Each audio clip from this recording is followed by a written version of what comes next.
I'm Carol Williams. I'm chairing this session on innovation in care, and it's completely appropriate that this week we've got a session in the conference on innovation in care, because as the Brits on this call will know, what we've actually been promised this week is the Prime Minister tells us that he's fixed the British or the English care system. I think for those of you from outside the UK who haven't been following it closely, by fixing the system, the Prime Minister means he's made it easier for some Southern English homeowners to keep the unearned gains on their property by capping payments for care. And this has been done by a national insurance tax on the working population. Now, I think this afternoon we'll have all kinds of debates as to what kind of care system we might need, but I think what is very clear is that the Prime Minister's reforms do not tackle any of the care provision reliance system issues which would be concerning us in the presentations. You know, the demand for care, how do we pay for it? How do we organize it? How do we value care workers? One way or another, those are going to be the central themes in today's presentations. So I'll briefly explain the house rules and the rules of engagement. We've got 4 speakers this afternoon. Each one of them gets 15 minutes to pitch, and they will be cut off ruthlessly and impolitely at the 15-minute point. We understand that you've got a limited capacity for continuous attention, at least your chairperson has. And so after the 3rd presentation, after 45 minutes, we take a 5-minute comfort break before coming back for the 4th and final presentation. We will take the presentations back to back, and that means we'll take the questions in a block at the end of the presentations. We can take questions in 2 ways. You can either put them in the chat and then I'll call you up, or alternatively, you can raise your hand and improv a question. That's at the end of the 4 presentations. We've got 4 speakers today. I'm going to introduce all 4 of them briefly before we turn to Isaac for the first presentation. Isaac has been a researcher at CLES and Nesta and has done, I think, the best original independent think tank work on care in the UK, most recently in the CLES and Commonwealth report, where he was arguing that we needed to value care and care work as part of a people-centered industrial strategy. Bravo, Isaac. Our second speaker, if we can turn to him with a Velux in the background, is Adrian Roper. Adrian is a quiet, unassuming person, but he is in fact a thinker and a doer on welfare. He's CEO of a care provider for learning disabled adults, which employs 1,200 people and is Wales-wide. And if you actually think about the organization of care, that is a considerable feat. It's also Adrian's, I think, quite remarkable life achievement, but was that he inherited an organization which was a straightforward charity with trustees, but he's turned it into a co-producing co-op so that, in a sense, the clients are empowered. It's a remarkable achievement, a great bit of imagination and leadership. And then we have, because of course, on all these occasions, we combine thinkers, doers, and academics, who I suppose could be both thinkers and doers. We've got two academics who both have backgrounds in historical materialist political economy and are going to open up international perspectives. Interestingly enough, on Eastern Europe and the Nordic countries. It's very nicely planned, the opening out of the point of view. From the University of Greenwich, we have Yuliya Yurchenko, who has broad interests in public services and the political economy of the Ukraine, which, as we all know, is a mess of civil unrest, armed conflict, and kleptocratic government. So we're going to hear from Yuliya. And then from Laura Horn, from the University of Roskilde.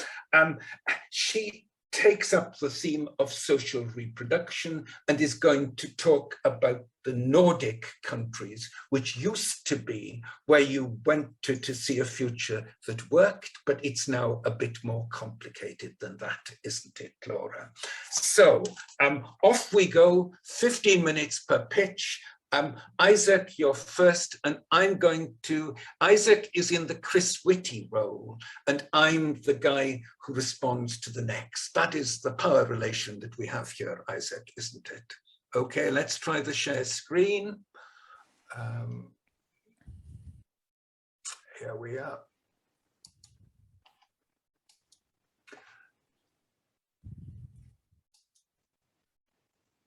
Up it comes. There we are, Isaac. Wonderful. Thanks so much, Karel, and thanks for everyone for having me. I'm very honoured to be alongside people who are real experts as academics and also practitioners like Adrian. I do feel a little bit of an intruder, as Karel explained. I come here as a kind of think tank researcher. I'm actually about to start a PhD at the London School of Economics and Social Anthropology, so I'm transitioning into the role of thinker. But I have been a think tanker, which is a bit different. And so I make that as my apologia. It's this presentation will be based on that slightly different kind of research, which is, a little bit more popular, maybe in orientation, but I hope it can add something interesting. I'm looking forward to learning from all of you. And yeah, the presentation I've prepared is a little bit different from that I put in the abstract.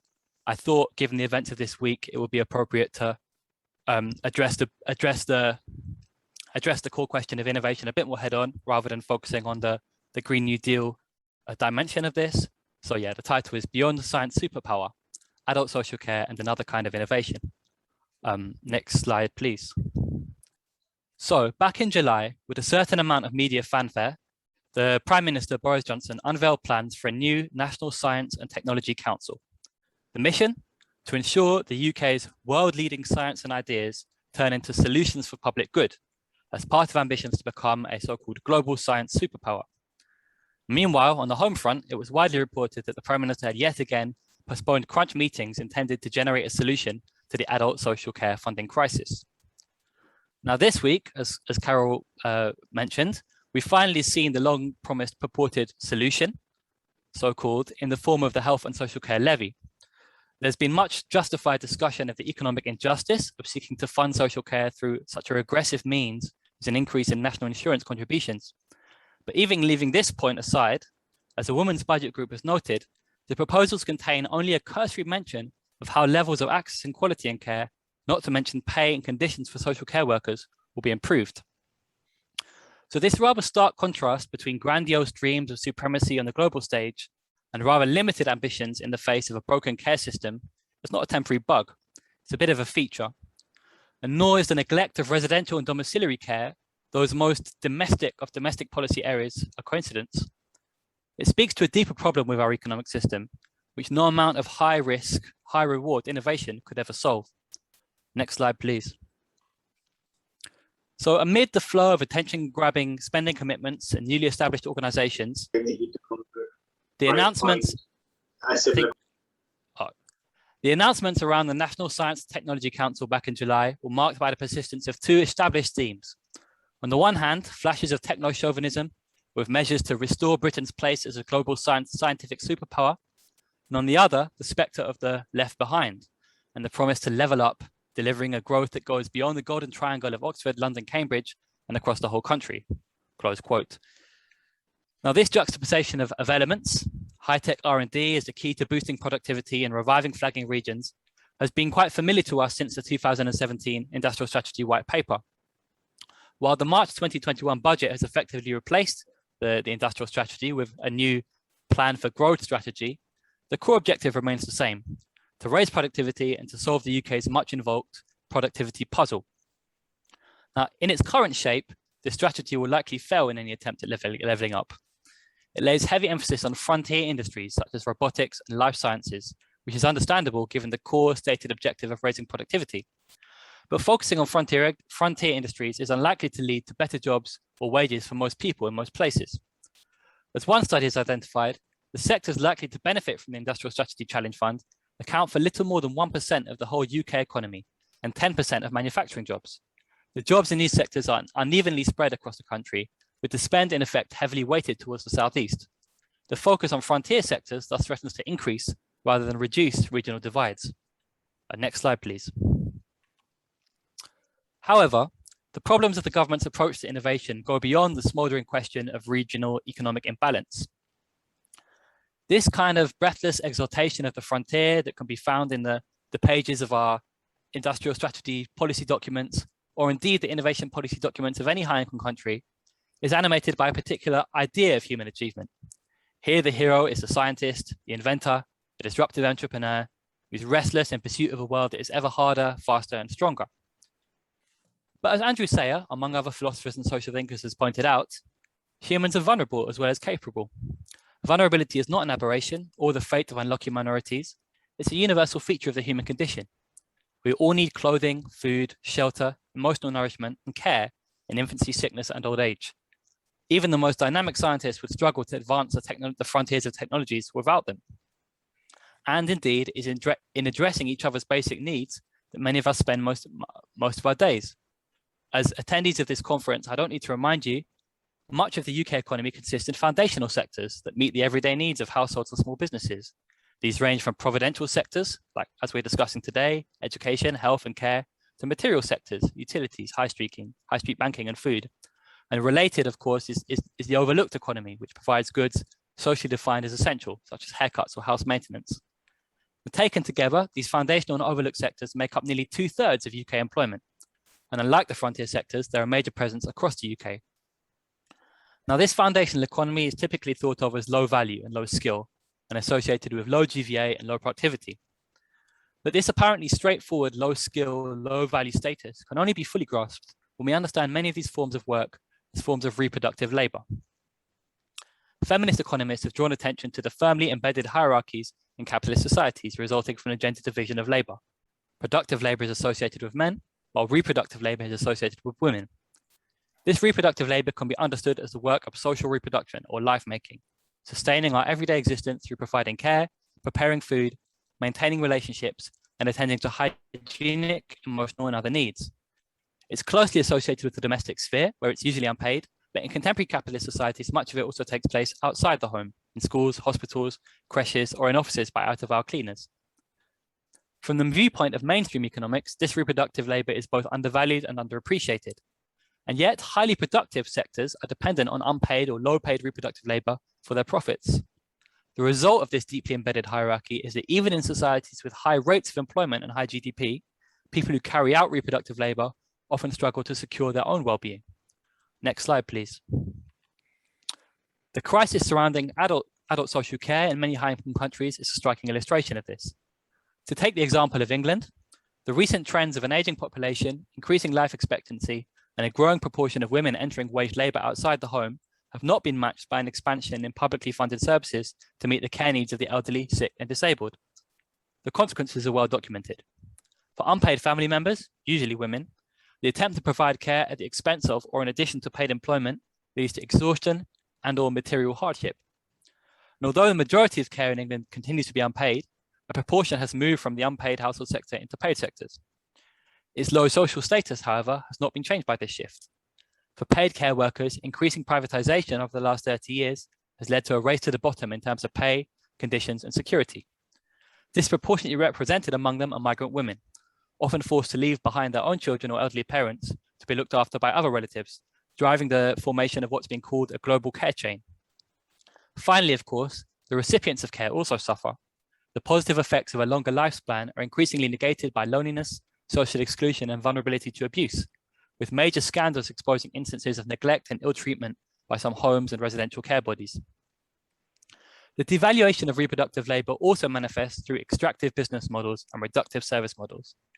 In residential care, the quest for investors to capitalise on consistent, publicly backed cash flows has led to heavily financialised business models, resulting in ownership churn, financial fragility, and poor paying conditions.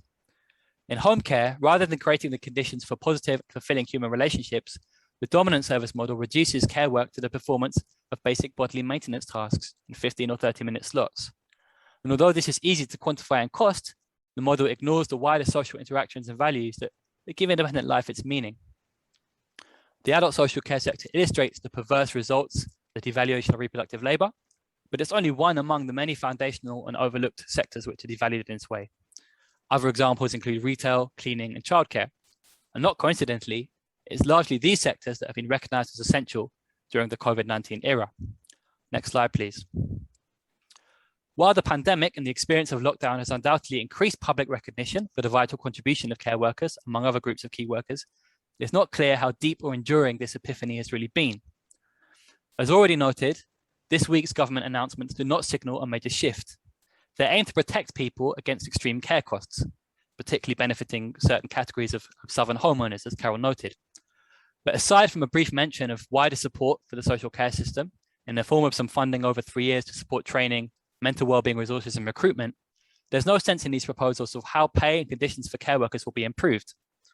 And even measures which did pump significantly more funding into the current broken care system would not result in improved pay or conditions without addressing the problems of financialized provision and the narrow prevailing models of care, which are so clearly inadequate in meeting care needs. Nor will a narrow focus on driving up productivity be sufficient. Insofar as foundational sectors like adult social care currently receive any attention in mainstream UK economic policy, they tend to be approached as low productivity sectors, where wage rises are assumed to depend on productivity increases. Now, this neglects the distinctive human dimension of care as a personal service, where increasing productivity would, beyond a certain point, inevitably lead to a deterioration in quality, as noted in the work of Balmore years ago. It's also blind to the fact that low productivity in care comes back in the end to the undervaluation of reproductive labour, which is in a way self-fulfilling.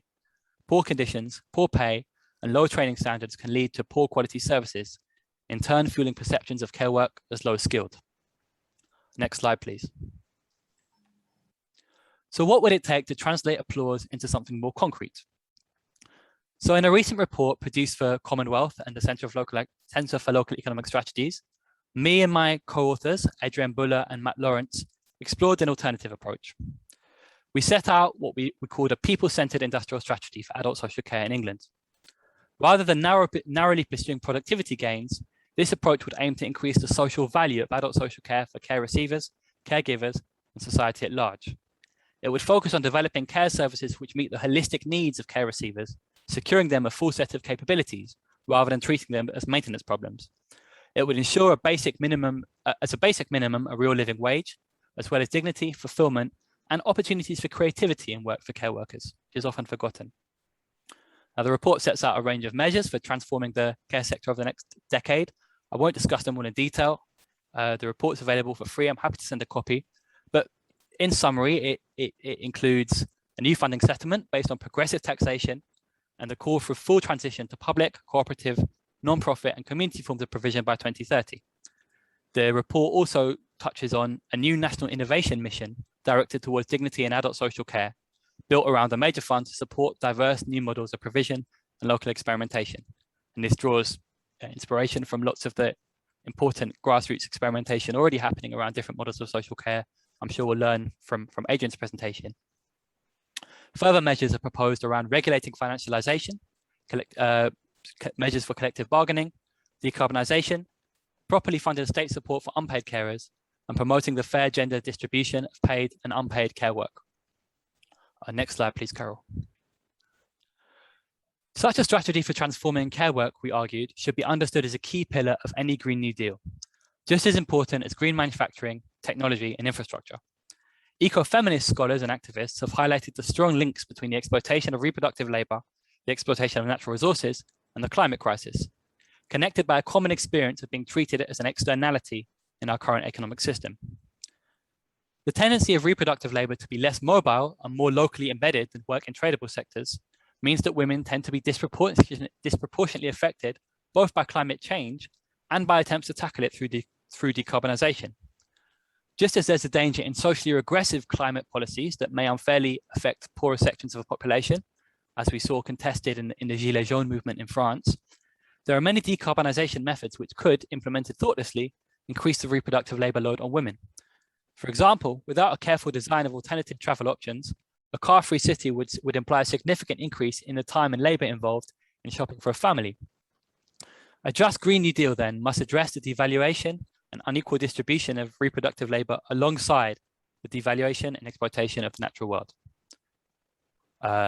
Next slide, please. So in some kind of conclusion, because this is a very short presentation, the development of the COVID-19 vaccine in the last 12 months has made clear the importance of innovation, particularly well-funded scientific research to the country's well-being. But the devastation experienced by workers in the health and care sectors and those they care for, as well as other key workers, suggests that frontier pushing alone won't save us.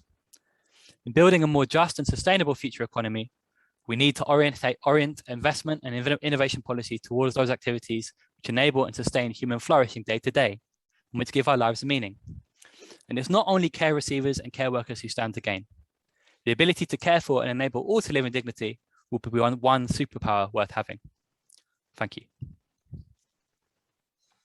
Right, that's great, Isaac, because it sets it up very nicely for the whole session, that we shouldn't see care as economically deficient, low productivity activity, but that we should see it as crucially social reproduction, which needs to be valued appropriately. And I'm sure almost everybody on this call will say hurrah to that. Let's now turn to Adrian, our doer, the Chief Executive of Cartrefi Cymru, a learning disability organization which is turned into a co-producing co-op.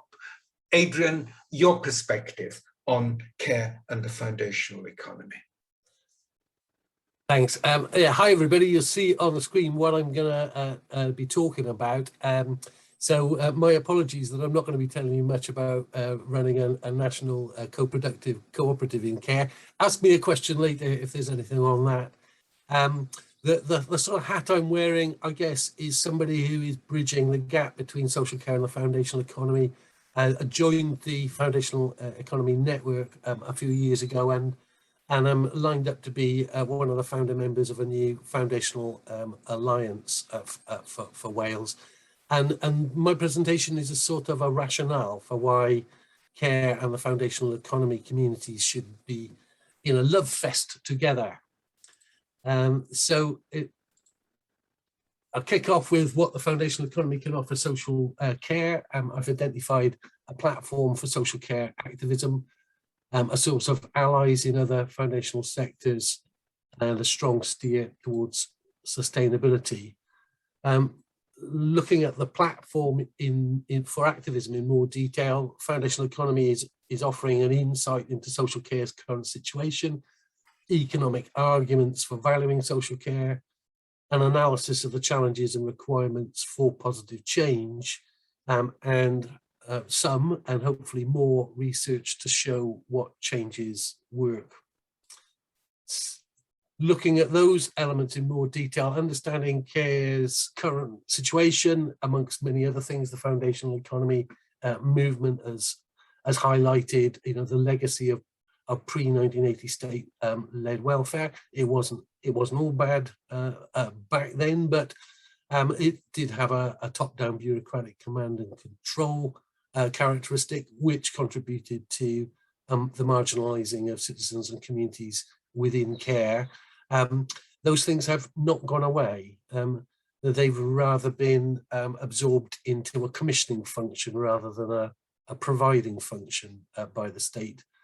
Since 1980, the foundational economy narrative is flagging up the impact of neoliberalism, marketisation, and a consequential undervaluing of the foundational economy. the underfunding of public services, and within that marketized scenario, a whole load of really wasteful competition, duplication, distrust between all parties, and hidden costs, and most obviously and recently visibly and quite traumatically actually the impact on workers in terms of low wages and high turnover. Second part of the platform that the FE offers care is the economic argument for valuing care. That it is essential work, as we've been hearing, serving everyone. That it provides a significant amount of employment in Wales, 5.9% of the workforce, and also it enables carers and people with support needs to work, so that percentage consequently could be increased. And it's employment that's long-term rather than being subject to the whims of fly-by-night investors or the whims of a fickle customer base. We're talking long-term jobs here, and most of its expenditure is recycled locally, except where it isn't. And where it isn't, there is certainly a scope for it to become so. Another element of the platform that FE offers care is that analysis of the challenges for change.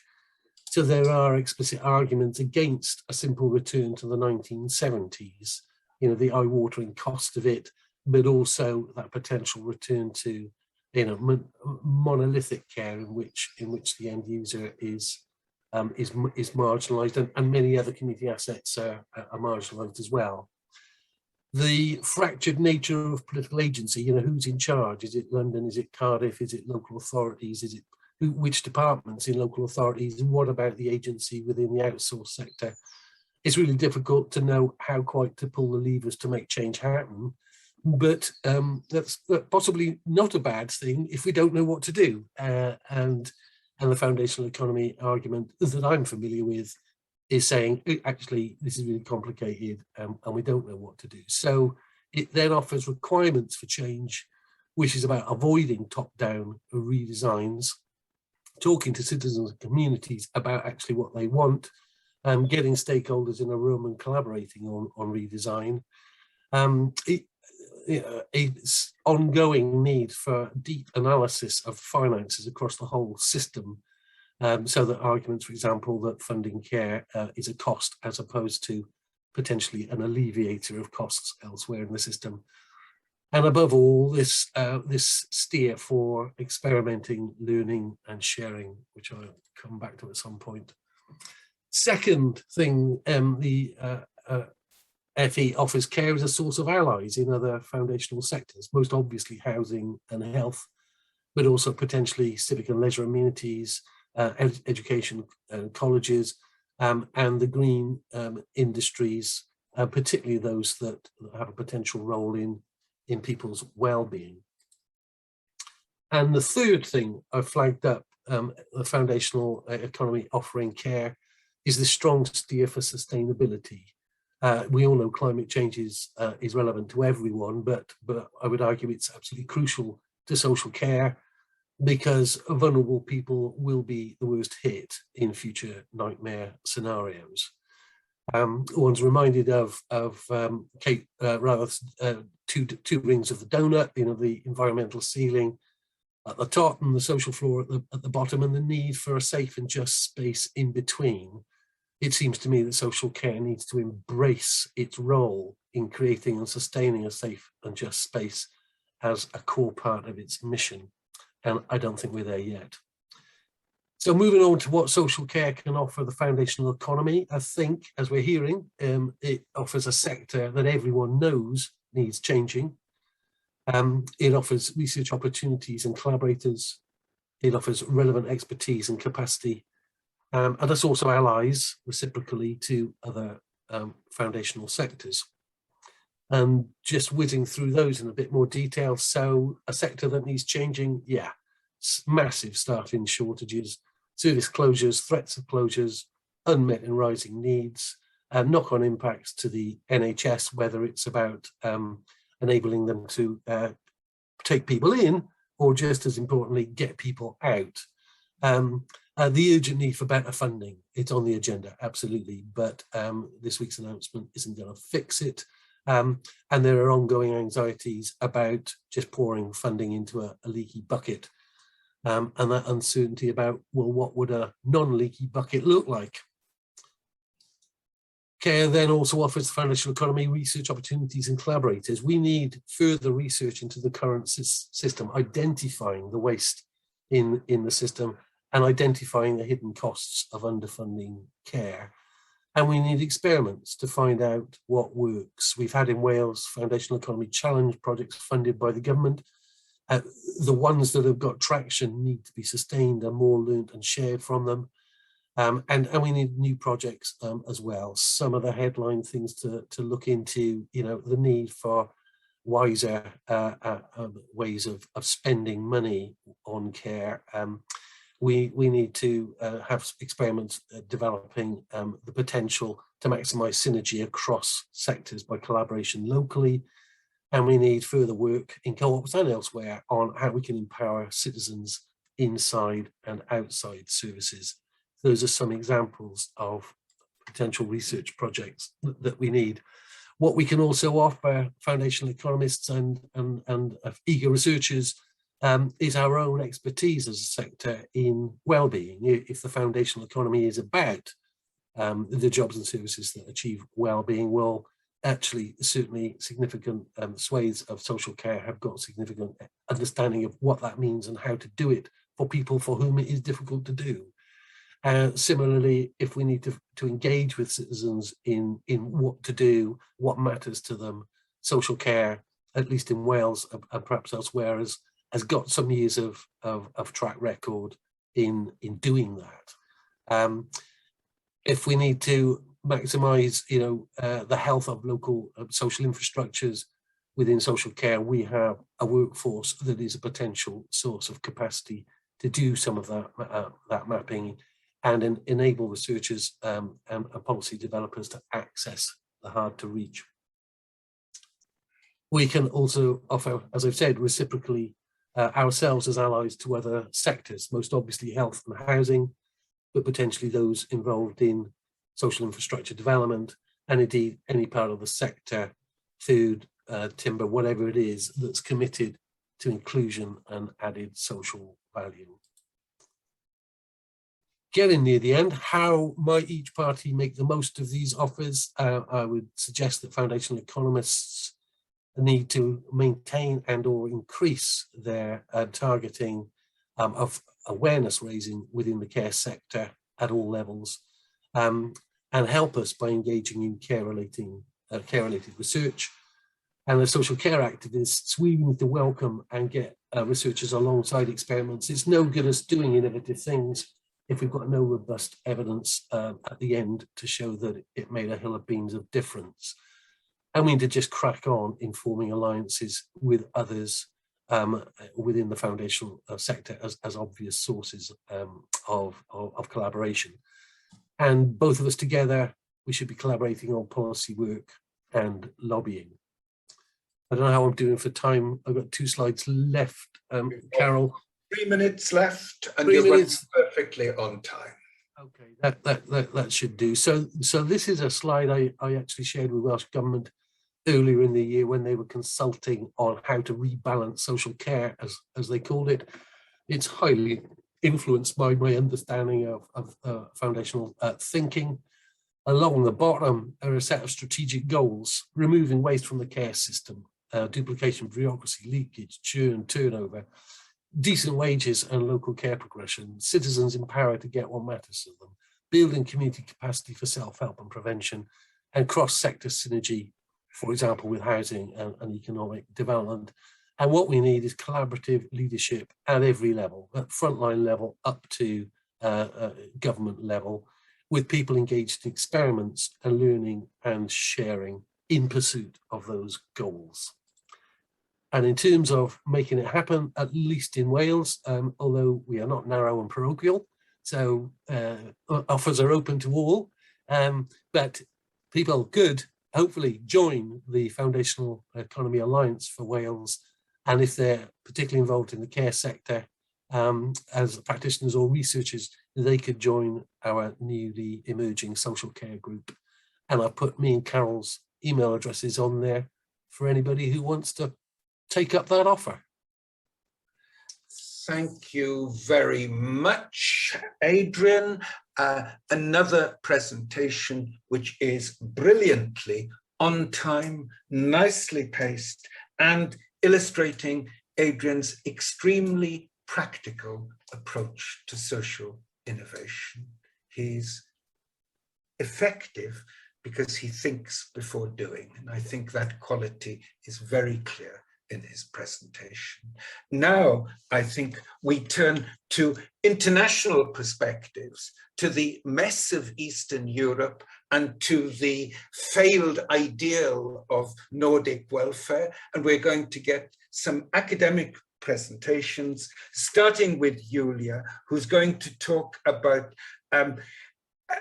COVID-19 and social reproduction in the post-Soviet space. Yuliya, over to you.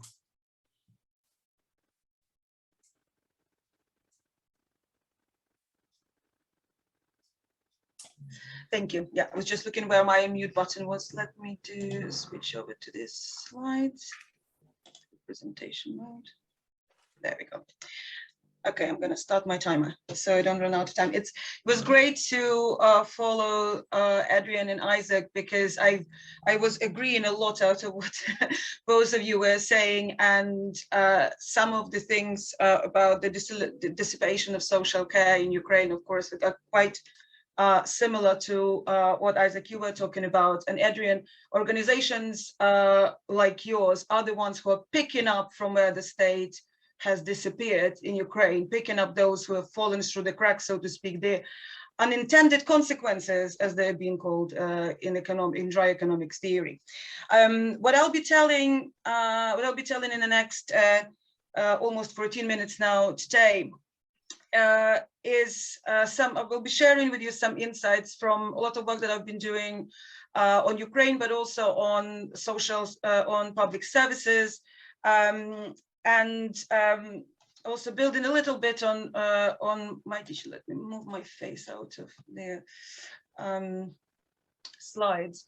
I'll be building on my research in teaching in public services, Ukraine and post-Soviet social transformation in the context of global political economic shifts, which some speakers through this week already have highlighted, this deterioration through neoliberalism. I know it's a big term, but let's leave it for now there. Deterioration of social fabrics through neoliberal reforms. It's something that is palpable through all societies globally, most societies globally, to various extents.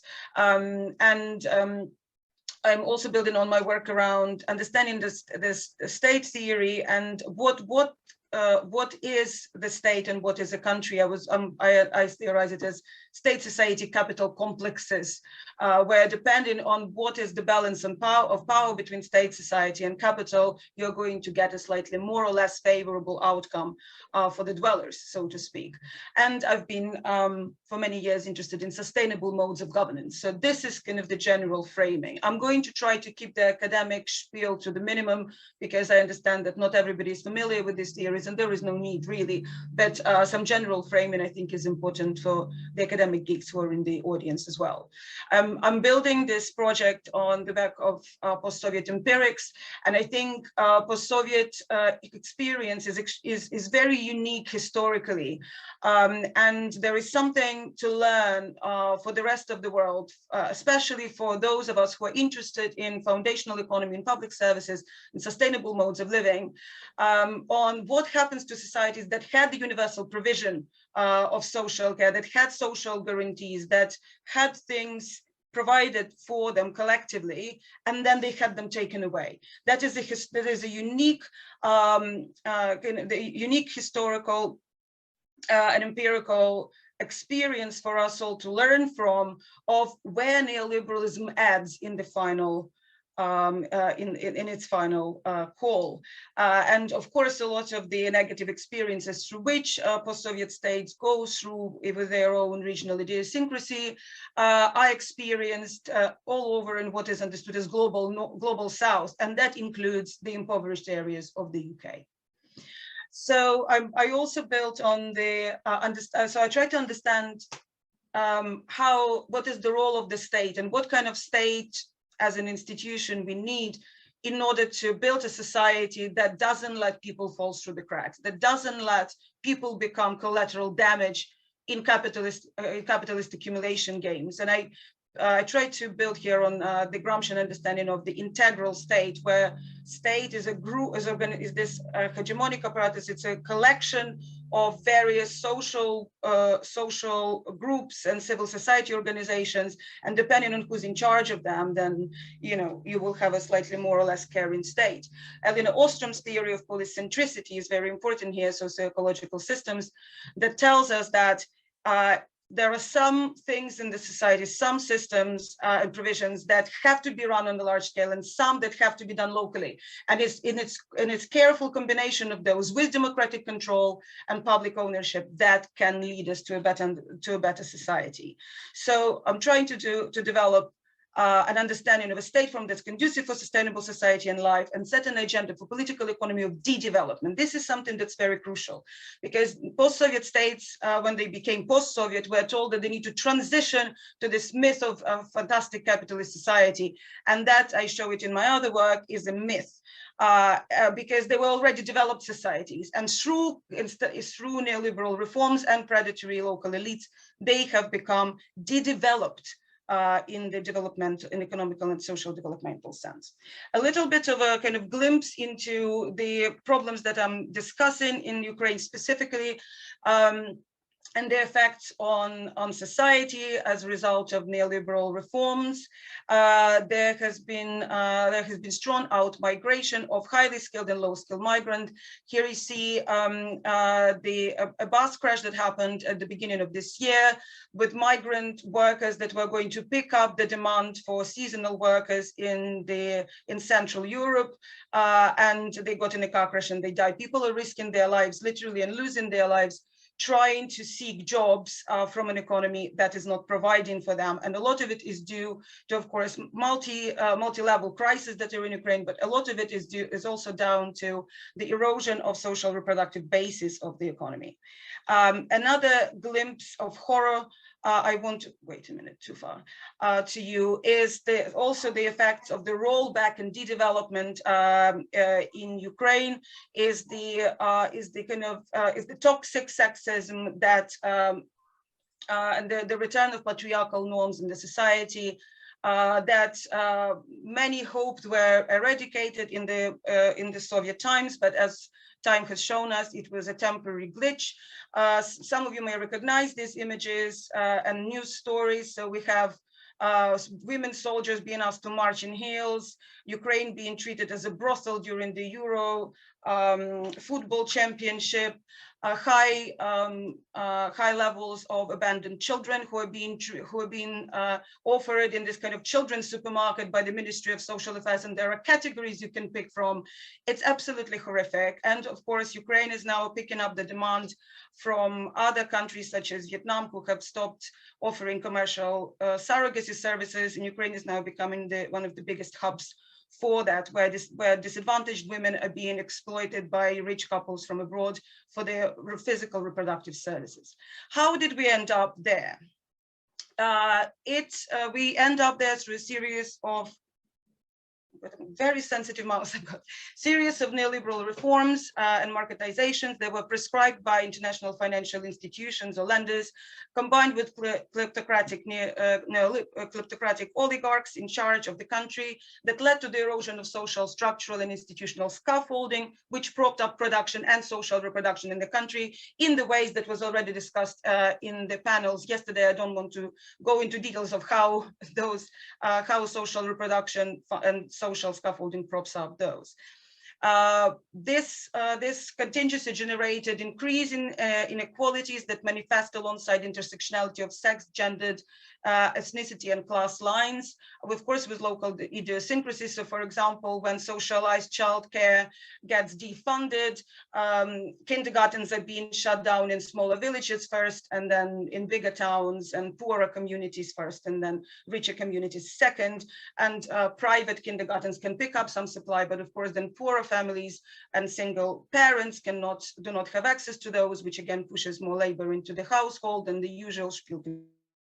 It all became unaffordable in the post-Soviet time in Ukraine and in other post-Soviet republics.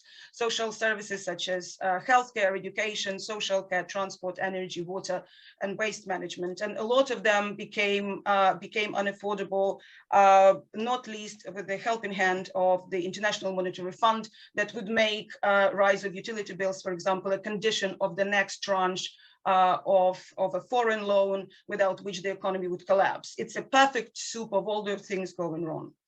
Another factor another symptom, if you like, an effect of the post-Soviet transition to the miracle of capitalism was desocialization of what's understood as women's work, that of course is riddled with socioeconomic and geographical unevenness and is exacerbated by economically motivated migration. I've showed you the map. I didn't have time to dwell on it, but you get the idea. That desocialization of women's work, so shutting down of kindergartens, for example, shutting down of canteens at schools and in the workplace, have pushed a lot of that labor back into the household on the shoulder of women, and that had negative effects on childcare provision, on care provision, on home management, affective and emotive labor, and of course exacerbated by migration, because a lot of young and middle-aged women predominantly in some cases, and in other sectors it's men, have moved abroad. And then again, what we've heard earlier in the presentation by Isaac, some other members of their family and community have to pick up the slack. No, it's not moving. So the society is currently in crisis. Okay, I have 4 minutes. The effects of that are that the shrinking population, a lot of it is due to out-migration, but also decline in longevity and birth rates. There has been serious feminization of poverty and emergence of the working poor, economic migration, seasonal, short and long term. A lot of women were pushed into prostitution, trafficking and sex trade in women, and increasingly now children and also young men. So for example, by 98, there were already 400,000 women trafficked for sex services abroad. Now it's more difficult to calculate accurately, because a lot of the countries which are target for that kind of migration have decriminalized or legalized those services. And so now sex workers are sex workers rather than prostituted women. So we need to be careful with how we count these effects. Marketization of physical reproduction, as I mentioned, physical reproduction function. So surrogacy and fertility markets became legal since 2002. And there are a lot of kids that are up for adoption because a lot of families can't afford them, and they abandon them. There has been a serious transformation of material composition of family institutions. So we have a lot of broken families, abandonment of extended families, and a lot of left behind children, not least due to absentee or migrant parents. The elderly are destituted, not least because of the pension reform that delayed their retirement age by 10, sometimes 15 years from what it was under the Soviet regime. They're being paid poverty rates that are often higher than their winter gas bills. So they either pay their bills, or they eat, or they starve, or they can't afford medication, because that has been privatized and commercialized as well. So to conclude, and that I have, 2 and a bit minutes. So whether the state, society, and capital, what is to be done? Marketization, as Ukrainian case and a lot of other cases around the world show, does not boost economic, social, or environmental development for that matter. I didn't have time to talk about environment, but it's there. Erosion of social securities does not empower women, but makes them shoulder previously socialized labor, impoverishes women in households, and reignites sexist social norms. It harms children and youth. Therefore, it jeopardizes society's future. When the education and social support and care fall apart, the next generation is harmed. And overall, if all we're concerned is economic performance, that is also jeopardized. So what we need for that to remedy those social ills and negative effects on the society as a whole. We need a different caring state, a different way of counting and theorizing social progress and de-development. Because when I look at the reports from World Bank and European Union and IMF, all of the GDPs and all of the women in leadership positions, all of that is being celebrated. And all of those prostituted women and children who are subject to sex trafficking in Ukraine is now the biggest hub for child sexual exploitation and pornography because of all of those abandoned children. They are being seen as some sort of kind of side effect that isn't part of the picture, and it needs to be wedged back right in there. They are not sort of, they shouldn't be an afterthought. So we need a different research agenda for post-Soviet states and for state theory and the role of foundational economy and economy of care and the place of the woman question in it as well. Like, you know, seeing women's, the woman question and seeing women's work as part of the productive economy, and other speakers talked about it.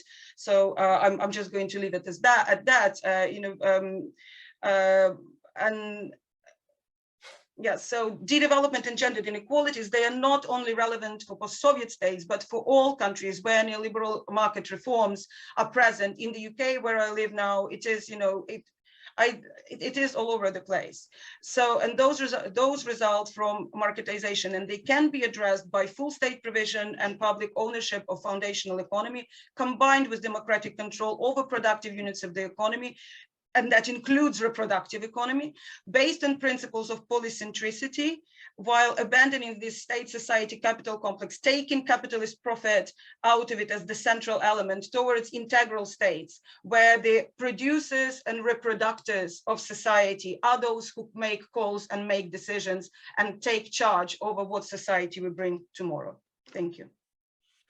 Thank you very much, Yuliya. And I think we in Western Europe tend to have a very blurred view, Yuliya, of failure of transition in Eastern Europe, that it occasionally is in the news when the Crimea or the Donbass or whatever. What we had there was 15 minutes of de-development, not failure of transition. And I think very clearly, which integrates it neatly with this session, the disruption of all the formal and informal systems of social reproduction. A very dark story indeed. We're now going to take our comfort break for 5 minutes. Then we come back. We're absolutely on time at 2:55, thanks to the discipline of our 3 speakers. We're going to take a 5-minute comfort break. We come back for 15 minutes of Laura. And if you're thinking what to do in the comfort break, well, of course, you could always put some questions into the chat, couldn't you? Thank you very much. See you all in 5 minutes. I think we will now say, Laura, the break is over. Yes, it's nice to see you were a cat person halfway through the proceedings, incidentally. You know, we may not have met, but we share some key orientations in life, really. Yeah, right. Shall we go on the Nordic welfare states? Yes, thank you so much, Karel. And yes, it's a Zoom call, so there has to be a cut. Allow me to go into screen share here. Can you all see my screen just to make sure? Yes. Wonderful, fantastic. So thank you so much for the invitation to be in this panel and to speak a little bit about care and the care crisis in the Nordic welfare states. And I think the presentations really fit with each other and complement each other by also bringing in this international and in this case is regional focus on how things could be different, both in a good way and in a bad way, so to speak, depending on where you stand. But also how we do see kind of common trajectories maybe that in particular in the case of our project really became very obvious and scarily so. So what I'm going to present here is the results, so to speak, some of the core arguments from a project that we have been running over the last couple of years. The title here is A Care Crisis in the Nordic Welfare States. It is the outcome of a project from what we call the Nordic Care Crisis Network, funded by the Nordic Council of Ministers. They have a gender equality funding instrument that allows for sort of networking between researchers in the Nordic countries. So together with my colleagues Anne-Marlene Dahl, who you see here, and Liselotte Hensen, we're all based at Roskilde. We set up this network to bring people together who do research on care in the Nordic states, and there's quite a few of those. We were an interdisciplinary group, very much interdisciplinary, bringing together sociologists, political economists, political scientists, labor market researchers, based in Sweden, Norway, Denmark, and Finland. We didn't have any Icelandic colleagues, but Iceland is generally, you know, in the discussion of the Nordic, Iceland is sort of a bit of an outlier. And so we each contributed our own ongoing research to these discussions towards a broader purpose that I'm going to explain in a moment. But I wanted you to sort of get the context of this research. We had a couple of workshops, one of which we had invited John Tronto to. John Tronto is a care researcher, political scientist, who has been working with the idea of caring democracy, caring states for a long time. We had a couple of PhD courses and meetings. We did cover different sectors of particularly the paid care economy, elderly care, hospital care, early childhood care. And we were hit by COVID, as so many people, to the extent that we had started looking at the care crisis before COVID. And then when COVID came in, of course, all these dynamics were exacerbated and highlighted. And in the book, we try and reflect on that, and also what that means for doing research for our academic practices and for how we think about care during and after COVID. In vignettes and sort of reflections. The book is coming out very soon, should be October, November, with Bristol in the Transforming Care series, a new book series. I'd be happy to send you a copy if you want one. I'll also make sure it's, you know, we want to share our work, even though it's, you know, an academic press.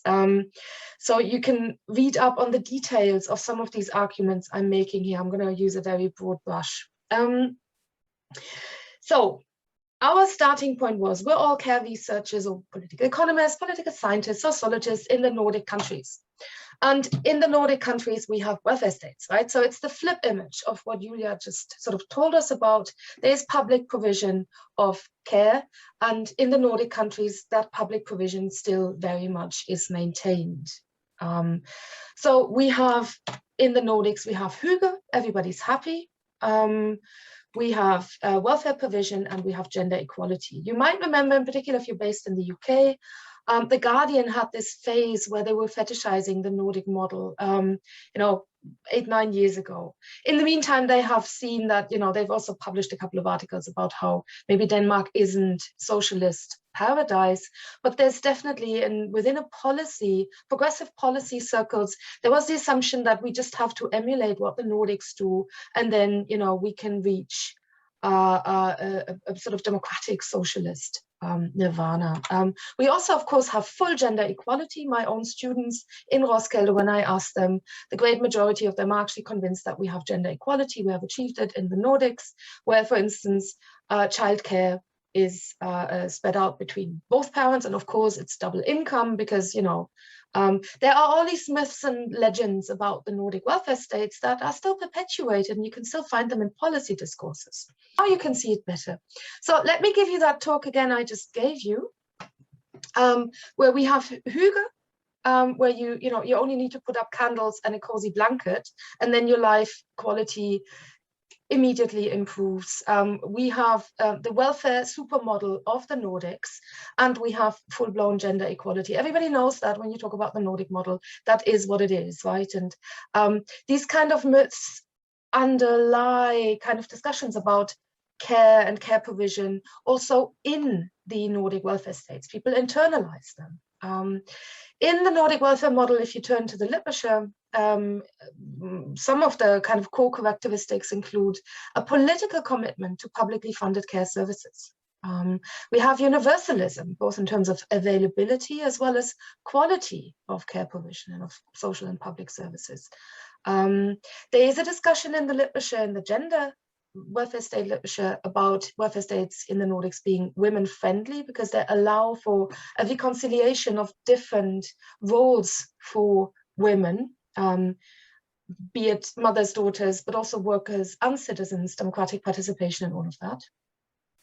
And there is also a particular focus here on care work that goes through a state-supported or state-led provision and professionalization, right? So the status of care work, so to speak, is propped up by a social contract through the state. That's the assumption about the Nordic welfare model, some of the core characteristics, just to sort of be quick about it. So all of this sounds very good, right? All of this sounds, if you compare it to the case of the Ukraine or even the case of the UK right now, this sounds like something that could hardly be improved. Now, our starting point was, well, there is this discussion about the care crisis, right, in many different contexts, even not so much in the Nordic, but many, in particular, Anglo-American observers talk about the care crisis, whether that is the lack of available care workers, and there's certain paradoxes about it I'm going to talk about in a moment, the quality of care provision in different sectors of the care economy. So what we were interested in is, can we actually use this term of a care crisis in the Nordic welfare states as well? Does this apply? Is this a useful term to think about developments and trajectories of care provision in the Nordic states? So that was the focus of our research network and also of the book, to look at the status of care work, in particular paid care work. That's of course a limitation. We can talk about that maybe later. And the context for this was the neoliberal turn. I use neoliberalism very broadly here. That includes new public management. It includes also processes where we see an increasing financialization of particular provision of care. We can also have some that's on the last slide, but also bring this together with dimensions of gender equality and sustainability of Nordic welfare states in sort of broader terms. And our argument here is that, well, the Nordic welfare states really are a critical case for this discussion of the care crisis. If we can see care crisis dynamics in the Nordic welfare states, even despite, you know, the rosy picture that I painted just now, then the care crisis is indeed a very real manifestation in contemporary capitalism. Our core questions here that sort of led us and brought us together in our separate research enterprises was what constitutes a care crisis? How do we see this care crisis and how do we research it? And then can we see manifestations of this in the Nordic welfare states as such? We, as I said, were an interdisciplinary group of people and came to care through different definitions and with different assumptions. On the one hand, we have this sort of political science, gender-focused idea of care that Joan Tronto has sort of built up in her work and in her work network that looks at care in different dimensions: caring about, taking care of, caregiving, care receiving, and caring with. So a very relational understanding of care, focusing on different practices and everything against, and all of that against the kind of democratic context of care provisioning. But at the same time, Karel already mentioned it, I come from a historical materialist perspective. So we also brought that in, looking at Nancy Fraser's work on the care crisis, as well as the kind of social reproduction theory focused interventions from Tithi Bhattacharya and others who insist on linking care and the productive sort of contradictions in capitalism together, so that you can't just have care and gender equality in one field and then, you know, the productive economy in the other. Very much kind of along the lines of the foundational economy perspective. So we discussed care, and then we discussed different dimensions of the care crisis. And here again, we drew very much on Nancy Fraser's idea of these ingrained contradictions of financialized capitalism, that care is one of the background conditions of possibility for a capitalist economy to work in the first place. Again, very much sort of going in the direction of the foundational economy, but with a slight maybe theoretical bent here. And we formulated some of the core dimensions of Fraser's idea of the care crisis and looked at, okay, can we see them? And if we can see them, how do they look like, right? Can this concept be applied? Because we do have variegated forms of capitalism. Fraser's concept of the care crisis is very much coming out of an experience as well as a theoretical contextualization in financialized capitalism under sort of liberal market economies, if you want to use that term, with a very distinct set of political, institutional, cultural structures and norms. And the welfare states here in the Nordic countries are different. So we teased out some of those differences and also kind of underlying forms of the social contract. Don't get scared. There are two tables that I just want to show you what this can look like, right? Don't expect anyone to read this, but so for our own thinking in one of the chapters of the book, we kind of sort of try and juxtapose, okay, this is what the care crisis looks like in a broader historical materialist formulation. And then, you know, we have core dimensions of these contradictions between production and reproduction, market-state relations, civil society relations, cultural, ideological dimensions here, but then also specifically, okay, what is the current conjunctural situation of gender equality and feminism or feminisms? How do they play out concretely? And this is what we then do in the book in various sectors of the care economy. Again, lots of words. I'd be happy to send you this specific chapter so you can have a look at it. But here we run through, okay, what is actually happening in the Nordic welfare states? And the happy picture crumbles and disintegrates because we do see increasing financialization, privatization, and commercialization also in all of the Nordic welfare states, of course. Again, common trajectory, even though the pace is and in public funding for some of these sectors. We do see at the level of civil society, sorry, that was a bit fast, a different focus on what care means, what well-being means, what the right of the individual is, vis-a-vis the market, for instance. And we do see, in terms of gender equality, that there are different norms, that gender equality is internalized in a different way in the Nordic welfare states, but that we also have either a disintegration of those norms or a shifting political, let's say, patterning of these norms in the contemporary period, in the contemporary welfare state constellation. And here again, the care crisis is something that characterizes also these patterns in the Nordic welfare state. So what we came up with is, first of all, we need more research, because in our group, again, that wasn't quite yet a systematic exploration to the extent that we can come up with comparative results. So we need to still tease out the differences in these common trajectories between the Nordic welfare states. For instance, you know, an example would be early childhood education centers in Norway, of all places. You know, normally when we hear the word Norway and welfare state, you think oil, they're all sorted. But if you see what's actually happening in terms of financialization of these early childhood care provision, it's actually quite scary and really unexpected. We need to tease out the gender equality dynamics. They're quite different between the Nordic welfare states. So, you know, Sweden, Norway have their own trajectories. In Denmark, gender equality is actually shamefully undeveloped. There are intersectional dimensions that we haven't fully grasped yet. And we want to also bring in the ecological dimension of all of this. And then some of the political questions that, you know, we're just getting started with is the question of, you know, the well-being question that was raised earlier. What is a good and a just life, both for the care workers as well as caregivers and care receivers? And here I have added a couple of ongoing discussions here in Denmark. We actually have right now a nurses' strike ongoing that has been ongoing for a couple of weeks. and the government intervened in the strike. That's unheard of. We have a very corporatist system. The government had to forcibly intervene in the strike situation because the labor market partners could not sort it out. All the nurses want is recognition and a pay increase after, in particular, the COVID period. But the state apparently had to intervene here. There are many parental alliances that demand more care provision in kindergartens, for instance, where there aren't enough adults for all the hordes of little kiddies running around. Hvor er det en voksen here in Danish?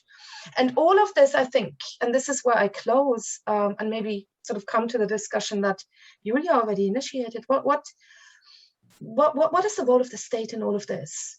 And here, I think the scary thing is, in the current conjunction, we have a social democratic minority government in Denmark, right? So things are pretty much, given the political alliances and possibilities in Denmark, pretty much as good as they get, given the fragmentation on the left.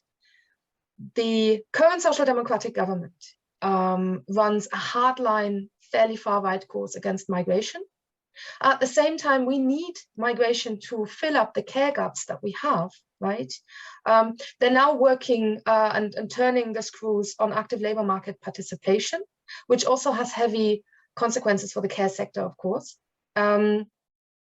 And the picture you see down here is from the summer of migration of 2015, where we had a major influx of migrants coming in. So we do face this social democratic paradox of we don't want the migrants because we would like to protect our welfare state. At the same time, we are utterly dependent upon migrant work in public care provision because the Danes don't want to do those jobs, right? And that really puts a question mark behind the kind of progressive role that the state can play, I think. Again, this is a social democratic government. It doesn't get much better than this unless, they get the far left involved. And that right now looks a bit iffy. So with that open question, I'm going to close. Thanks very much. And again, I'd be very happy to provide you with some of the chapters from the book. Thank you very much, Laura. I think that was a very nice account of contradiction and crisis in the Nordic states, and a very useful reminder to people with vague memories of Guardian editorials 10 years ago, or even, faded recollections of what they read in Esping Andersen more than 20 years ago. So I think, nobody's cracked it. And, you might think at the end of these presentations that it simply is falling apart to an even greater or lesser degree where one looks in the world. But to be serious, I think Laura raised this big question about the role of the state in care provision. And I'd like to ask Kevin to come in to raise the question in the chat, which was immediately pitched to Yuliya. And then I'm going to ask other people to come in and give us their views on this question of the role of the state. Kevin. Thank you, Karel, and a big thank you to all the speakers for excellent presentations on this very, very important topic. I have questions for all the speakers, but I haven't got time to ask more than one, and one is very, very pressing. The one I put in the chat to Yuliya about her proposed conclusion or solution for the dreadful crisis in the Ukraine, where she said there was a need for, quote, full state provision. And I said that this is more problematical in a country like Ukraine or Russia, which is one of the most kleptocratic governance systems that we know of. And surely it would be far better for her to conclude by drawing on the conclusion of Anna Kut yesterday, where Anna proposed multiple forms of provision and multiple forms of ownership, all of which need to be obliged to respect certain basic public standards. And I wondered, Yuliya, how would you respond to that, please? Yuliya. Should I reply right away, or do we do rounds? Yes, well, reply right away, and then we'll go to Okay. the other speakers to get their responses to the question. Yeah. Thank you very much, Kevin. An absolutely excellent question. It actually also helped me unpack a little bit what I was trying to say. I absolutely would agree with you, and I wouldn't trust Ukrainian government to watch paint dry. They can't be trusted with absolutely anything.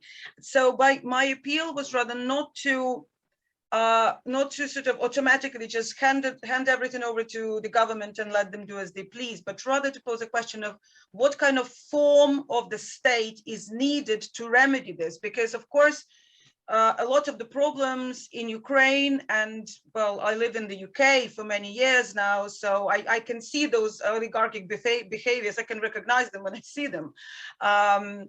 A lot of the problems that emerged precisely because of this kind of merge of capitalist accumulation interest with the government's with the governmental power, with the state power, and that needs to be taken out. So when the state is being instrumentalized for capitalist accumulation and society is being thrown under the bus in the process, then we are not going to get anywhere. So this is why I was proposing what I've referred to in the chat already, is this kind of like soup of theoretical influences, if you like, which of course is what was also mentioned yesterday in the presentation by Anna Kut, was it yesterday or the day before? I don't remember anymore, about this kind of different forms of provision. And that's exactly where Ostrom comes in, because there are certain services that need to be provided centrally. For example, pharmaceutical production, or a higher education, or there are certain forms of provision that need to be done on a large scale. There are some that need to be done locally on a very small scale. So nurseries, you do not need to coordinate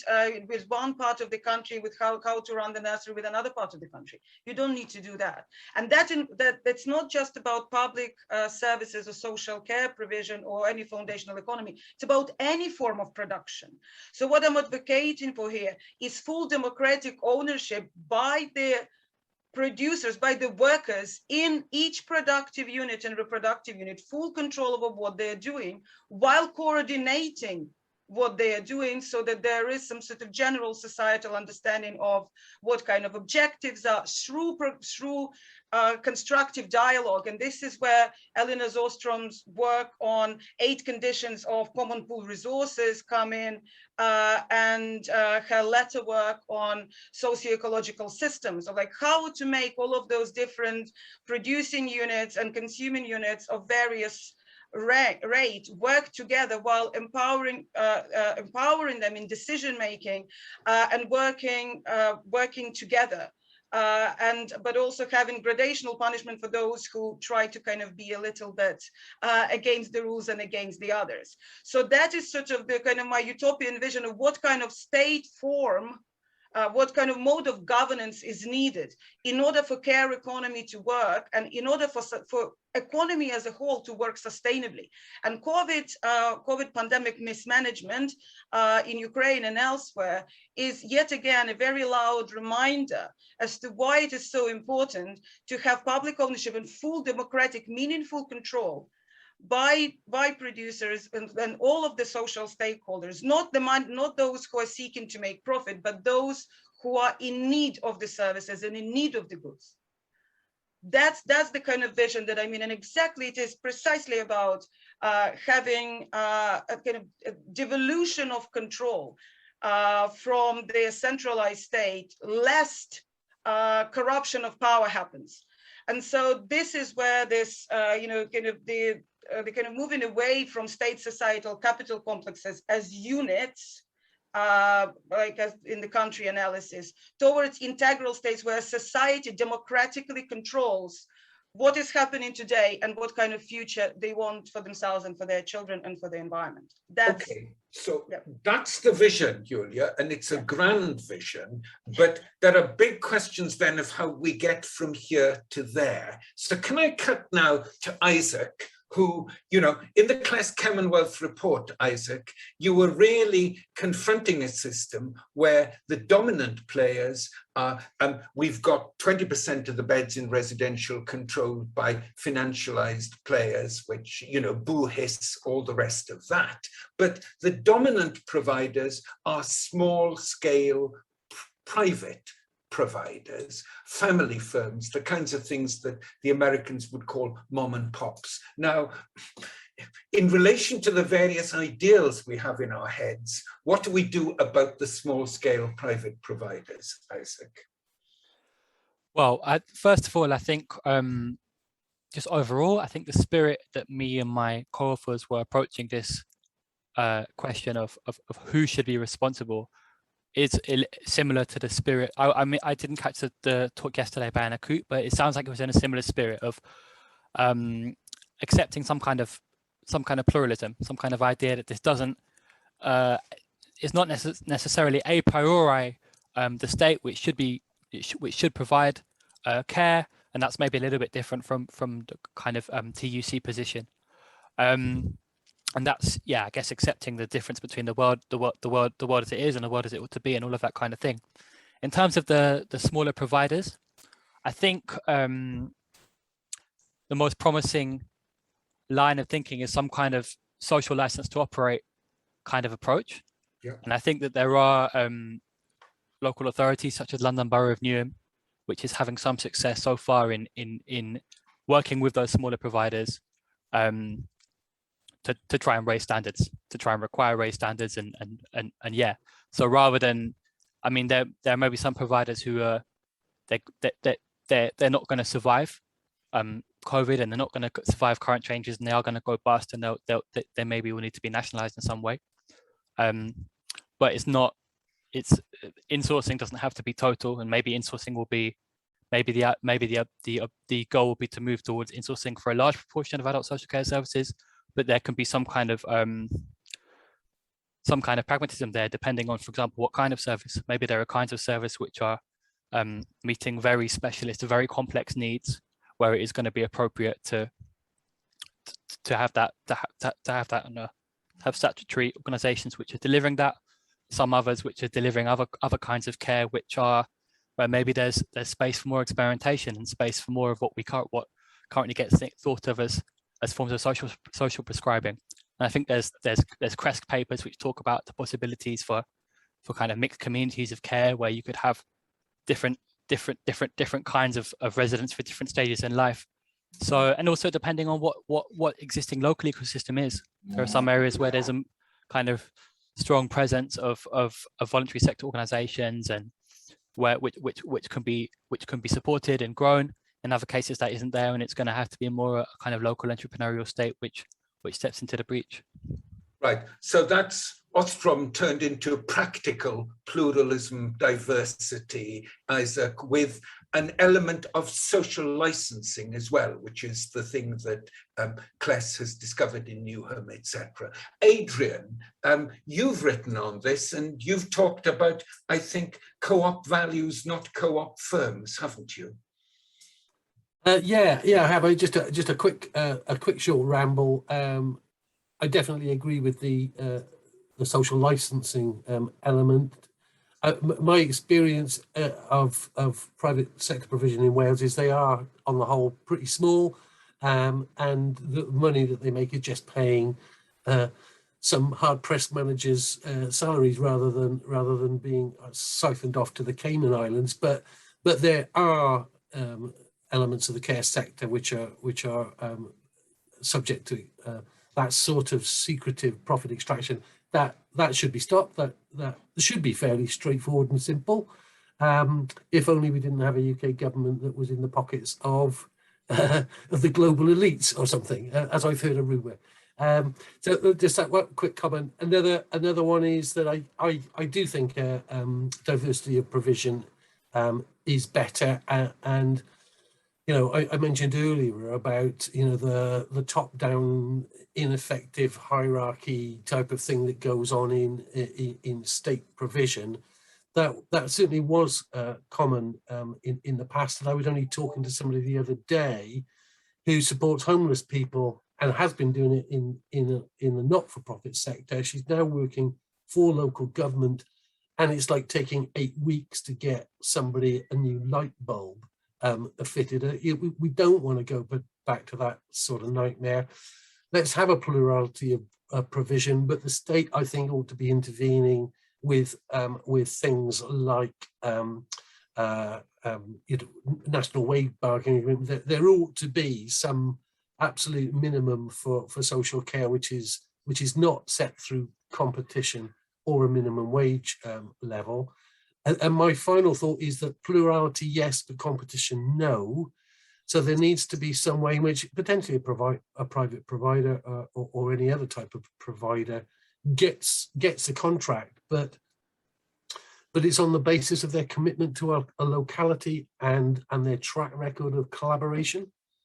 Because actually we don't want care being delivered by siloed individual providers. We want it to be being delivered through local collaborative synergy of effort. Does that help?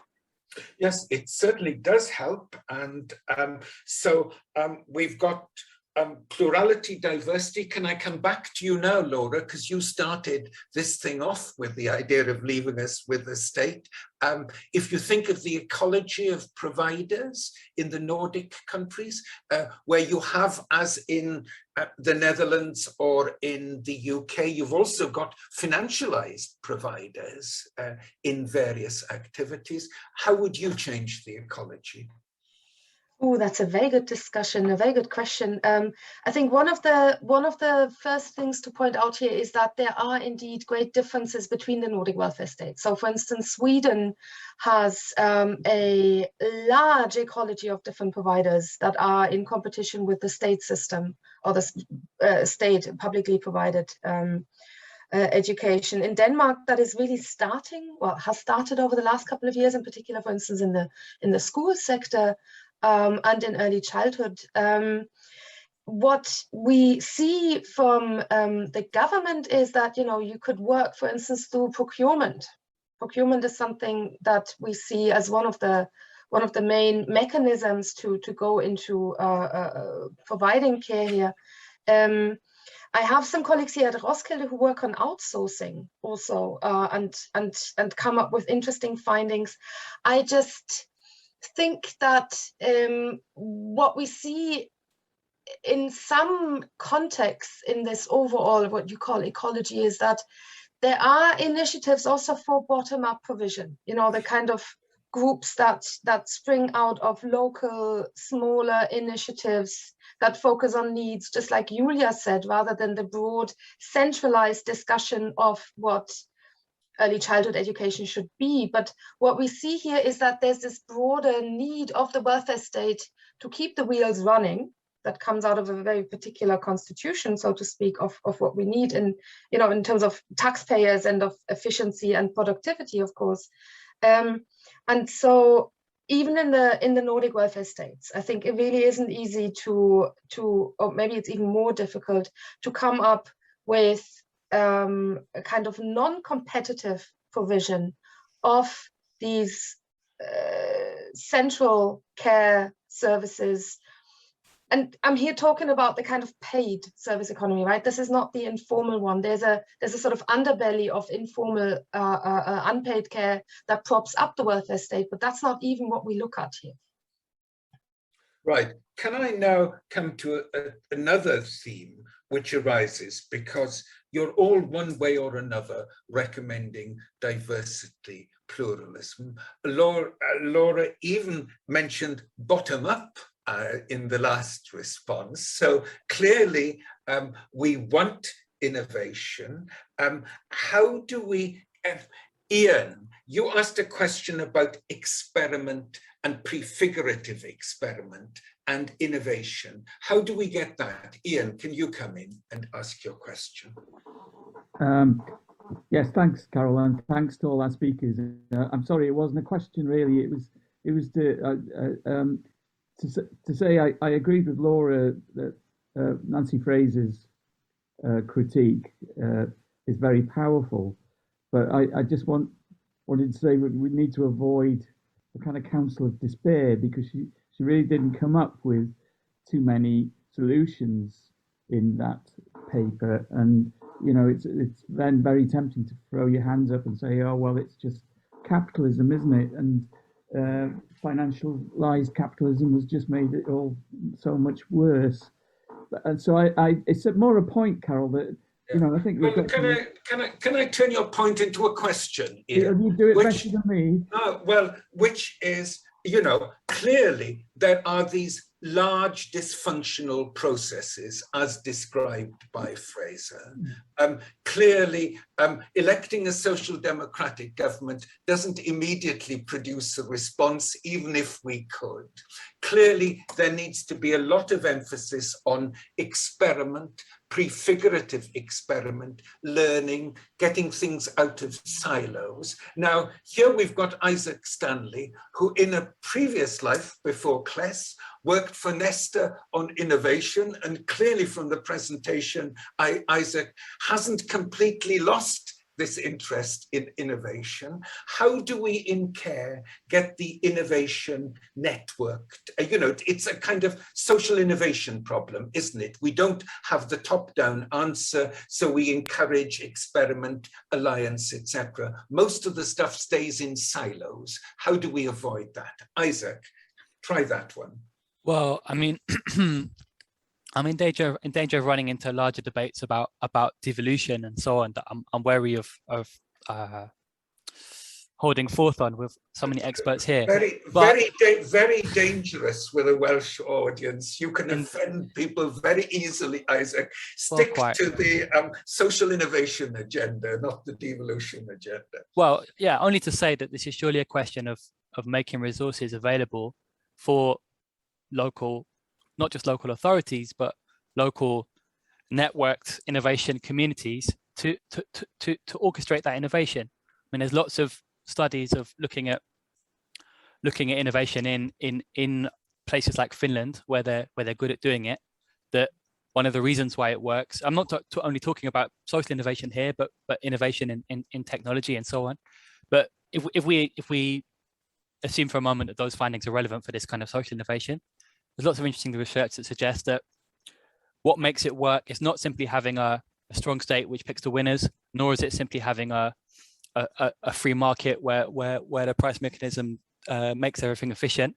No, it's investing a little bit in organizations, institutions which can orchestrate, which can bring actors together, which can coordinate those who are going to be buying and those who are going to be selling, and coordinate this, give stakeholders a meaningful voice, whether it's representatives of workers, and in our case, we're talking about caregivers, care receivers, other members of local communities that might be involved in developing experimental forms of provision which could give people, care receivers, a chance to be in community spaces. So you need to have some investment in this orchestration of different actors.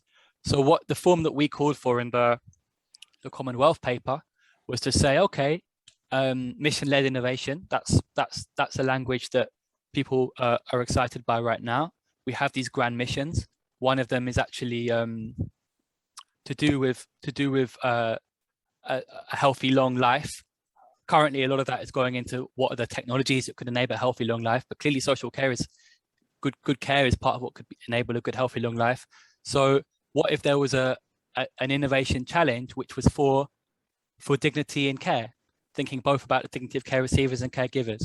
And what if that involved making funds available at local authority level specifically to invest in some of this orchestration of actors? Of course, funding needs to be made available for developing the models, and there are interesting models developing. I'm sure Adrian can share lots more detail, but one that I get quite excited about and other people get excited about is Equal Care Co-op, operating in the Northwest, which is a kind of emerging platform cooperative for adult social care, which offers quite exciting things in terms of empowering. Not empowering is a hackneyed word, but giving a meaningful kind of stake in the process, not just for care workers, but for care receivers. So really taking the best of platform technology in terms of transparency and empowerment, but mobilizing it for a real problem, which is good quality care.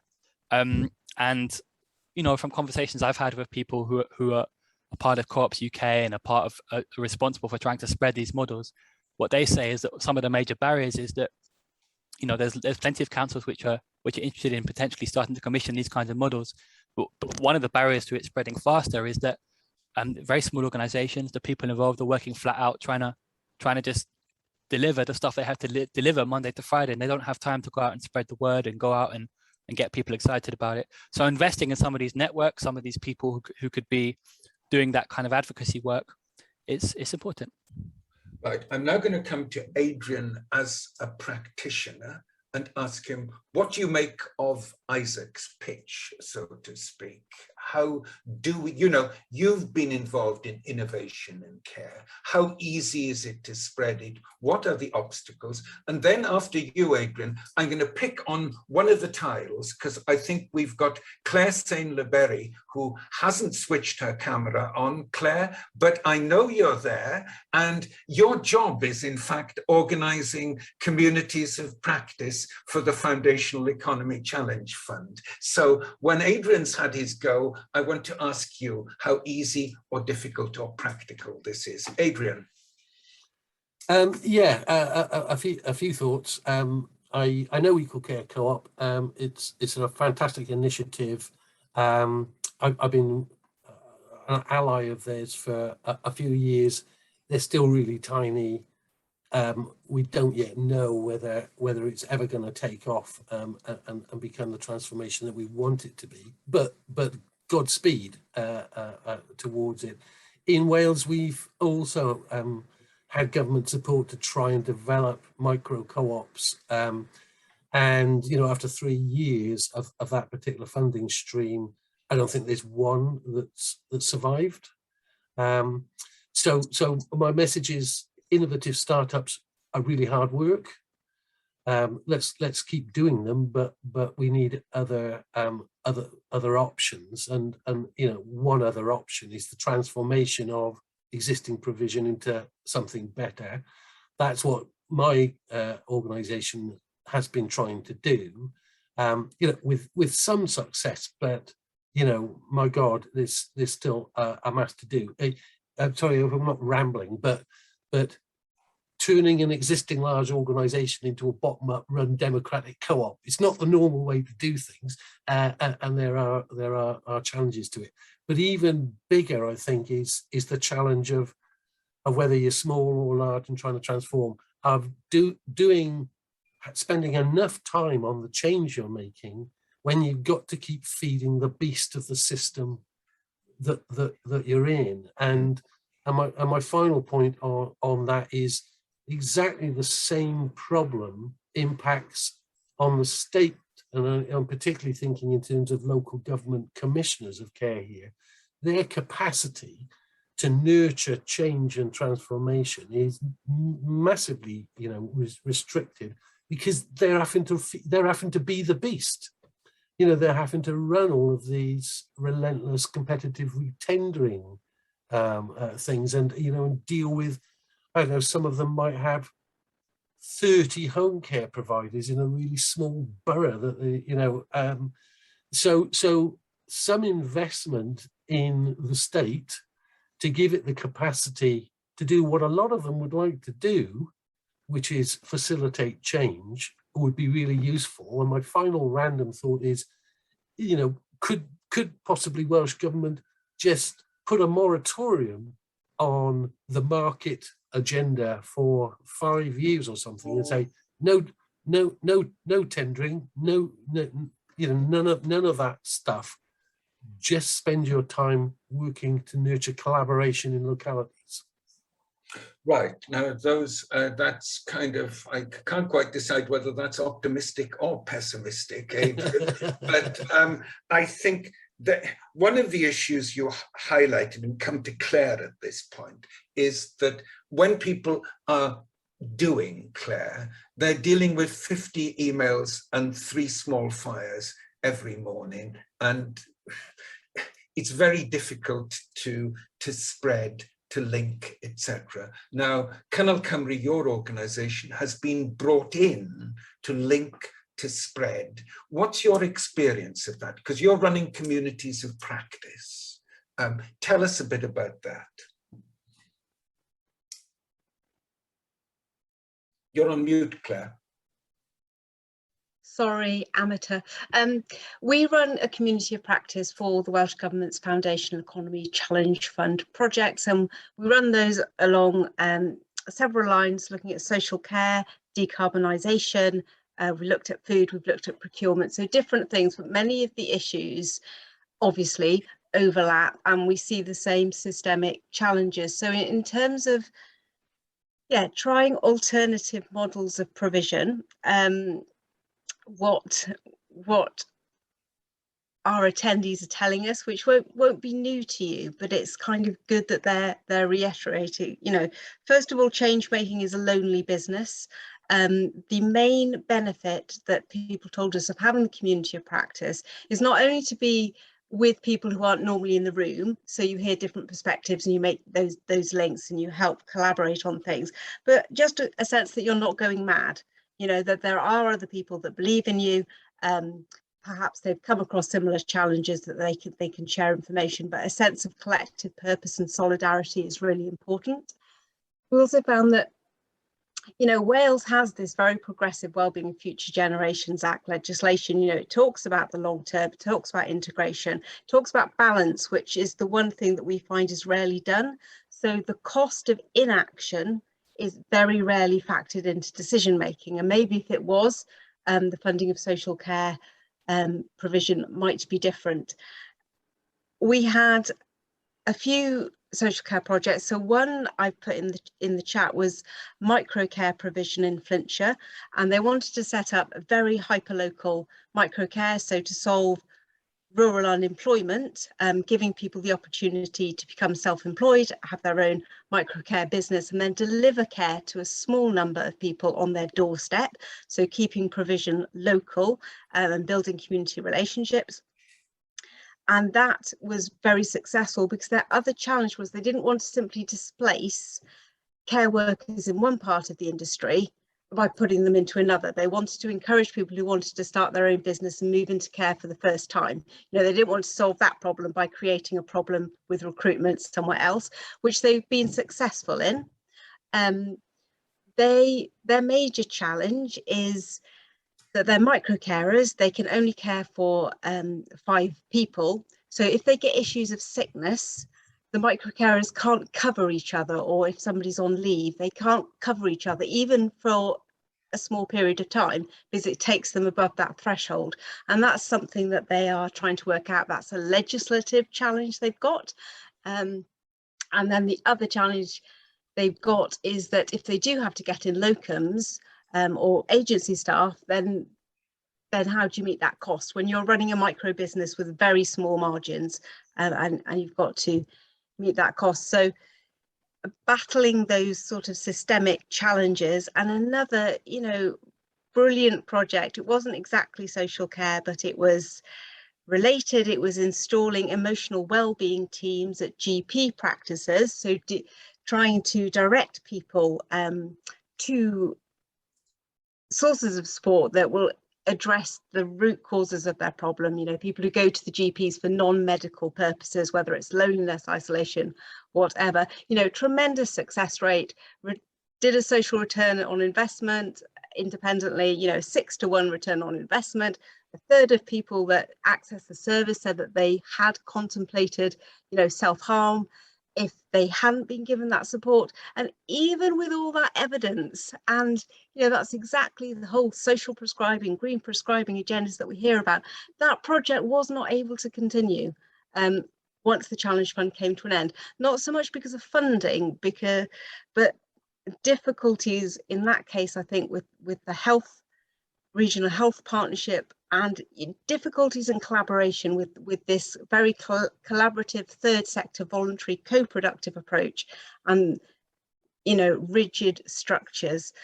So it's, you know, it's a hard business, isn't it? And I think we see our role in Cyngor Cymru in trying to share some of this. We feel we've got a bit of an inside track with Welsh Government, because we're on a Welsh Government contract, but we do have fortnightly meetings with the Foundational Economy team, which is very useful for channeling intelligence sort of on the inside track, and then there could be external lobbying outside as well.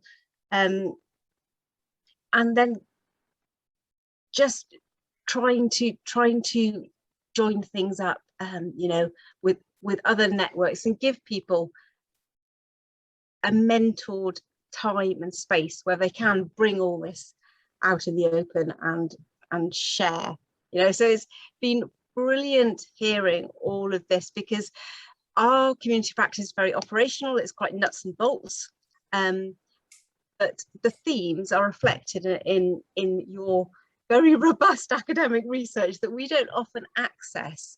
So sharing some of these presentations is certainly something that I will be doing with community practice, and I think it will help them. They have, some of the projects have talked about the benefits of like having that academic base to back them up when they're going to their line managers or potential funders or whatever. Yeah. So Whenever I talk with you or Adrian, I come away thinking it's a bloody maze, it's complicated, but that basically I'm optimistic because this is being addressed with human intelligence by people who are in Wales quite strategically placed. And we've got to stop now. We could carry on all afternoon, of course, but I wanted to come back to our two academics. I mean, I think if you look at the practitioners, guarded optimism, very guarded optimism about human intelligence, etc., is clearly, I think, the subtext. But if you look, you know, you're both you academics out of the historical materialist tradition. If you actually look at the big picture and you put financialized capitalism on the one side and human flourishing on the other, do you expect human flourishing to fight back or win out against financialized capitalism? Or, you know, is there a kind of Polanyian counter movement possible either in the Nordic countries or in the Ukraine? Probably about 45 seconds each to answer that one, or alternatively, Yuliya could get another contract from Pluto Press to actually write a book about it. Right.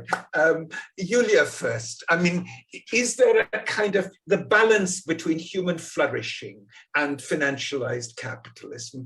Yeah. How do you see it being resolved in your own lifetime, given obviously, you know, the devastation and degradation of the Ukraine?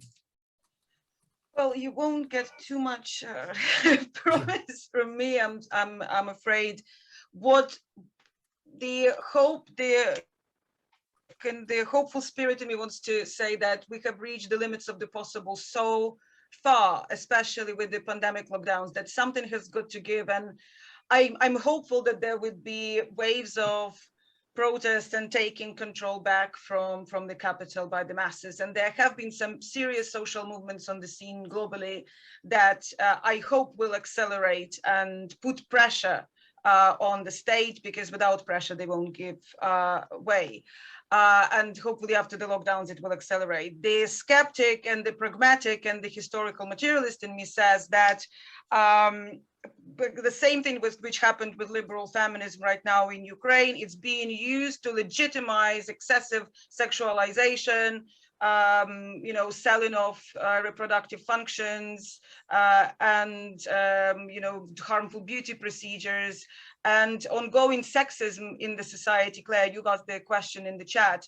You know, it's being used as a kind of legitimizing narrative, and the same stuff I'm worried that was going to happen with this foundational economy. It is now already being used to prop up privatization. So the kind of the inability of certain services to cope with the demand, not least because care workers have all moved on buses to prop up the need for certain jobs in places like Germany and Poland and elsewhere. Yeah. So we're going to see kind of the dissolution of public services in Ukraine and in England as yet again another legitimation to privatize and move things into private provision.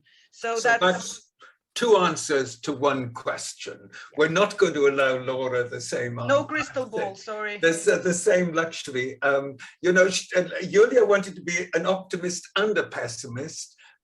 Which I'm a Gramscian. Yes, Gramscian. Yeah, okay. Laura, give us your view, because, I mean, in a way, you would think that the Nordic countries were the best possible base, given the legacy, given the income levels, etc. I know there are dark things about populist politics and all the rest of that, but would you be optimistic in the Nordic countries? I'm not a Polanyian, right? So I'm not optimistic in the long run, because for Polanyians, you could think the institutionalization of those compromises in the Nordic welfare states can, you know, you can bring them towards a sort of more stable setting. But if you look at what some of the Nordic welfare states do in green capital accumulation, how that props up their welfare states increasingly, in the long run, that's not sustainable. We like to think that, you know, we still have it fairly good in the Nordics and we're so green, but we really aren't if you look at the actual global carbon footprint of our consumption and production patterns. So in the long run, if you take care and care provision and put it against this global pattern of what is happening and how the Nordic countries are complicit in, you know, resource exploitation and all of these kind of things, then that's not sustainable. And so the welfare state that is propped up by all of this, it isn't sustainable. And it is increasingly protected by these layers and layers of racism and xenophobic sentiments and political sort of positioning where you think, I don't want to be part of this, but at the same time, of course, you want to be part of it so you can fight it from within. But, you know, give it, you know, a couple of decades, of course, but it's not a society you want to live in. Right. So in a word, Laura, unsustainable. Thank you very much. We must stop there. It's been an absolutely brilliant session, all the different perspectives together. I think, you know, this is the kind of pleasure that you can get in a seminar when things go well. Thank you to all our speakers. And unsustainability, remember, this is like, you know, this whole business of chairing is like banal DJ business. It's all about segments.